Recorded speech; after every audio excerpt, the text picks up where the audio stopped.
Inside Stories of the Week, we start with Nia. Well, we were talking earlier about the elections, and we actually may have a chance to make some really strong history in Pennsylvania and actually getting some female representation in our delegation. Look at some races. Look at Madeline Dean. Look at Shavania Corbin Johnson.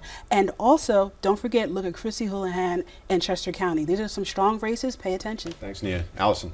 I think the Republican gubernatorial primary is the story right now. I think it's Scott Wagner's race right now, but what's really interesting is that Paul Mango is not a bad guy, but he ran a bad campaign. It got overly negative, it's turned people off, and Laura Ellsworth's numbers are climbing, so I'm excited to see what's next for her in the party. Okay, thanks, Allison. Jim? Matt, the Eisenhower Fellowships, not named after me, named after, of course, President Eisenhower, located right here in Philadelphia, one of the great leadership exchange programs in the United States, having its annual dinner this weekend coming up at the Constitution Center honoring Colin Powell. Okay, thanks, Jim. Wow. 750,000.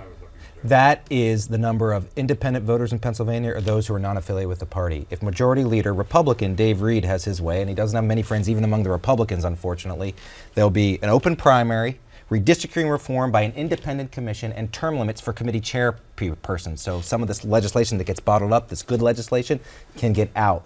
It's nice to see a Republican back this legislation, but it's a tough road to hoe still. I feel like you can fill an entire show on open primary. I'm for open primaries, if you don't know yet.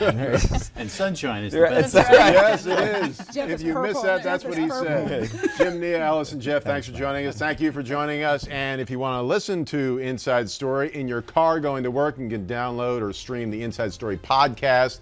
It's on iTunes and also Google Play or wherever you get your podcasts. I'm Matt O'Donnell. Have a great Sunday, everyone. That's Inside Story for this week. We'll see you next week. I'll see you Monday morning on Action News at 4:30 a.m. And that's all.